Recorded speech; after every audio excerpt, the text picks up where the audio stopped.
My husband doesn't want to have intimacy with me unless it is to conceive kids. I have recently gotten married to my husband, Edward, 2 months ago. We both attended the same church ever since we were little, and I started to like him over the years. At 20, we started gradually talking to each other and got engaged at 24. My husband is very religious and never misses a service. I, too, am religious, but not as much as him. We both respect the other's choice and it's not really an issue between us. However, when we were dating and engaged, he didn't come near me in any way. For example, we rarely held hands, and he never hugged nor kissed me on the cheeks, even though it's a form of greeting that's very used in our culture. It bothered me a bit, but I think that he was doing it out of respect. The roller coaster was our wedding night. During the ceremony, we danced for the first time, we held hands, and when we got to our hotel we hugged and he kissed me for the first time on my lips. It wasn't like making out or anything, just a peck. That's it, nothing else. We didn't do anything more, not even cuddled. We just showered and went to sleep because we were extremely exhausted. Right when I was about to fall asleep when we were talking, he told me that he won't do anything unless it is to conceive kids.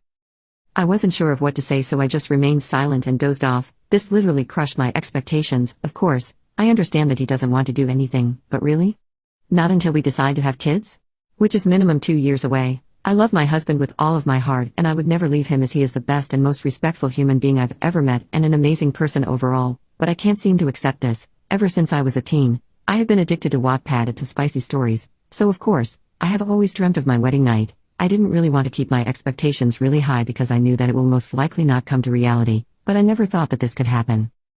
I was disappointed for the rest of our honeymoon, which lasted a week. I know it's my fault for not talking to him about it, but I was really afraid of doing so. You see, in our culture, it's not appropriate for a woman to talk about these things, nor initiate intimacy. Plus Edward is religious, like I said, so I was afraid of him judging me if I did anything that he could consider unholy or whatever. I even tried to seduce him for the past couple of months, but he wouldn't look at me, not in a mean way, but he would just laugh it off and give me a peck or something like that. It's really starting to bug me because I have a somewhat high drive and really want to do things with him. I can't help it. I don't really know what's the reason behind this, and I don't know how to address the subject with him. Once more, I will not even consider leaving him, so please all advice will be appreciated. Update. So, after posting yesterday, I was literally bombarded by hundreds of comments suggesting that Edward might be a homosexual and using me to cover up his sexuality. I wasn't ready at all for such a possibility, and it had never crossed my mind actually. Compared to other people from our community, we are one of the few who aren't homophobic, and we previously discussed our sexualities before. I don't want to really get into this topic, but Edward was really honest with me at that time that he is straight and that he just can't picture himself being homosexual, religious or not. Besides, we both have online jobs, so we are together literally the whole time and have mutual friends, so I would quickly have noticed any suspicious behavior.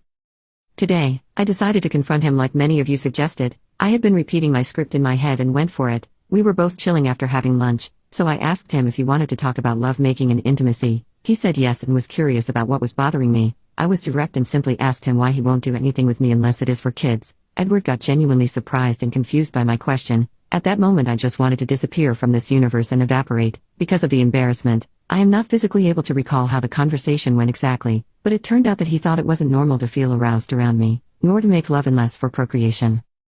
I felt really bad for him. Apparently, that's what he grew up thinking, and that's what his friends and environment he grew up and abused him into believing. I cannot imagine that they did this to him. I'm sure it was to make fun of him and mess around, which led to completely messing up his view on sexual matters and desires, and there is no way that they also believe in this themselves. This conversation went on for a couple of hours. I realized that it must have been very hard on him to talk about this specific topic, so we had a rest from this subject and took a nap. After that nap, he apologized for not talking about this with me beforehand. We discussed many other things, and the fact that he never displayed any affection before our wedding was due to his beliefs. And don't worry, we also talked about our wedding night, but basically, he got turned on every time he came near me, so he felt extremely ashamed of showing it or acting on it and thought I was just teasing him. He also didn't want to do something that could be considered bad according to what they fed his mind with. Not gonna lie, I expressed to him my resentment and the way he never asked for my opinion on this matter. He apologized again and said that he was afraid of what my reaction would be if he expressed himself. We tried to sort things out and we promised to start working on physical touch. Edward said that he would never do anything that could make me feel down ever again and that he will always be ready to answer all of my questions. This realization was really like a slap across the face for him, so I suggested going to therapy. He immediately agreed, and starting tomorrow we will look for a therapist. Going on Reddit wasn't really the best idea, but it really gave me a push. Having this conversation was definitely something we should have done sooner, way back when we were engaged. Also, to everyone telling me to leave, Just because the problem was about intimacy doesn't mean I would leave him, of course. If this took another turn and if I found out that he was cheating on me or lying, I would have immediately divorced him without looking back. I know that intimacy is very important to couples and healthy relationships, but if Edward is not comfortable and has issues with this matter, I have no choice but to understand him. He has always been there for me and always showed me his love and support, just not throughout physical ways, so the least I could do is understand him and respect his boundaries. Until we talk everything out, I will not pressure him into doing anything and would rather do it step by step. In the end, we cried together and laughed about ourselves. Then, he made us some snacks that we had while watching our favorite TV series. Now, Edward is sleeping right next to me, closer than usual. I feel happy about it even though it's not much, but definitely considered improvement. I also feel much more better than yesterday. There are still many things that we need to discuss and so many more steps to take. I think I might update our situation later on, but right now I would like to thank all the kind comments and nice people who tried to reach out and cheer me up. So yeah. I gave my husband an ultimatum and he took it. I married my husband Frank about 15 years ago. At the time, he was a widower with 2 young daughters, Jane and Lisa. He was a widower of over 2 years and we met through mutual friends. We dated for almost a year and got married. Frank warned me that his girls would always go first, and that he would choose them over me if he had to, but I didn't take him seriously. I thought because their mom was dead, the girls would see me as a mother figure right away. Well, they never saw me as a mother, not even as a stepmother. I was always Dad's wife. Early in our marriage, I brought up having kids. My husband refused, since the girls were still young and he didn't want them to think that he was replacing them. I respected that, but years later, he had a vasectomy because we were too old for that anyway. I was, still am, a stay-at-home mother and did everything to bond with my stepdaughters, but it never happened. They never included me in their lives. They left me out of important photos, and I never got any Mother's Day gifts. At times I felt like their housekeeper.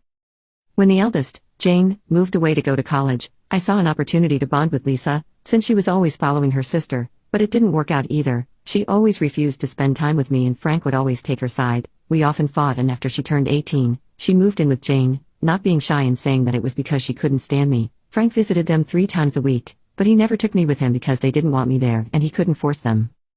We were a good couple and he was a good husband, but when it came to his daughters, I was left out. For example, for Christmas, he would spend the 24th with me, have dinner and presents, but he would travel on the 25th to spend it with his daughters and he never bothered to ask them to invite me. It's really frustrating. I'm not saying that they owe me anything, but I took care of them for more than 10 years. I cooked, cleaned, went to school meetings, etc., and they don't even text me for my birthday. Lisa married her boyfriend of 3 years last week. The invite only listed my husband as part of the bride's family and I was just a regular guest. Frank didn't fight it, since it was a wedding. Although he paid half of it, I felt like an outsider all the time. The worst was when Lisa did a mother and bride dance with her husband's grandma, but she didn't even acknowledge me during the whole ceremony. At home, I blew up on him, how disrespected I felt, how he never did anything to bring me closer to his daughters, and how I felt like a stranger in my own family. I gave him an ultimatum that if he didn't start getting involved and being on my side, I would leave. He just nodded and said fine, go away. I froze. He reminded me that he would always be on his daughter's side and that if I didn't like that, he wouldn't force me to stay. In the end, we left it there and we've acted as if nothing happened. It breaks my heart that he took my ultimatum like it was nothing, almost expressionless. I don't know what to do. He's a good husband, but I don't want to be an outsider in my own family. My ex got her birth control taken out and didn't tell me until she was a month pregnant. Me, 28 male, and my ex, 36 female, were together for about 4 years and some change. After the first month she gets an IUD in. Now, I'm not fully knowledgeable about birth control and stuff like that, but she told me it would last 5 years until it needed to be replaced. Needless to say, that meant rubbers weren't an issue. Fast forward to last month when we're at the store buying stuff for lunch, she mentions that she's feeling a little sick and she wants to get a pregnancy test. Me being the idiot that I am just laughs thinking she's joking about, but it turns out she wasn't. I asked how she could be pregnant, and she revealed that she got her IUD taken out the month prior and didn't tell me. She takes the test and surprise surprise she's pregnant. I asked if we should take another test just to be sure, but she tells me this is her 4th test in 2 days and all of them said pregnant. Now, I'm not opposed to being a father, but when we started talking about either moving into my apartment or hers, she brings up her nephew moving in with us too.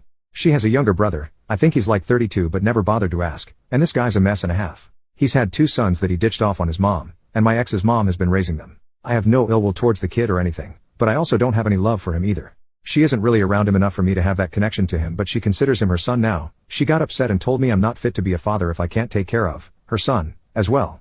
I get that pregnancy hormones are a thing and all that, but now she's blocked me on everything, phone, Facebook, etc., and I don't know what to do. I want to be part of my kid's life whether or not me and her are together. It's a real rock and a hard place scenario for me. I asked my dad for a new sweatshirt, and his reaction broke my heart. I'm a 16-year-old boy, and like most teenagers, I have my wants and needs. My dad is 37, and our story is a bit different from most families. My dad never graduated high school, he lived in a bad neighborhood and got in with a bad crowd. He then spent a few years in prison. At the age of 21, my dad had me with my mom. My dad told me my mom abandoned me. When I tried reaching out to her, he advised me not to, she blocked me on Facebook. At 21, my dad had inherited his parents' trailer and a bit of their land, so we had a place to stay. Our trailer isn't a lot, but it's our home. My dad, due to his criminal record, has to work for a construction company. He's tried to climb up the ladder in the past years, but his criminal record and lack of education stopped him from doing so. I begged him to allow me to get a job, but he got angry at me, saying he wasn't gonna have his own child providing for him. My dad regrets his past, but he's always told me he can't change it. He's been the best dad in the world, and I appreciate him so much. He never got into another relationship so he could focus on taking care of me. A part of me feels guilty because he stopped his entire life for me. My dad doesn't make much money, we have a lot of bills and he has some debts, so we don't have much wiggle room. Last time I got brand new clothes was on my 15th birthday. My dad took me shopping at Walmart with his stimulus check. I got a bunch of clothes. However, I guess you could call me a late bloomer and I outgrew most of them. Mainly the shirts because my shoulders broadened out and it began hurting and stretching my clothes. I tried stealing some from the lost and found, but none fit me. When my dad got home, he made dinner, and while we were eating and watching TV I asked him if we could buy a new sweatshirt or two. He gets this really saddened look on his face. To sum up the conversation, he explained that we really didn't have the money, and how we needed food, and he'd start putting aside some for a few months from now. I got pretty sad and disappointed and went to my room. I don't blame my father for any of our troubles, he's a great dad.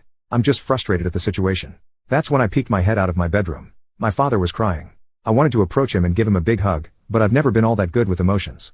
I've barely seen my father cry. I just went back to sleep. My father had been very adamant on me staying in high school, and I'm a good student, I get mainly A's, and I intend to go to college. Tomorrow I'm gonna write my dad a note and leave it to him before I go to school. I'm still deciding what I'm gonna say because I'm still crying a little, but here's the gist. Hey Dad, I just wanna thank you for everything you've done for me and all the sacrifices you made. I promise when I'm making a lot of money after college, we'll get out of this trailer, and move into a big house. You can have all the Xbox games you want and finally have the childhood that was taken from you. I understand that everything you've done was to give me the things you never had, and I'm eternally grateful. Thank you for everything. I love you, Dad.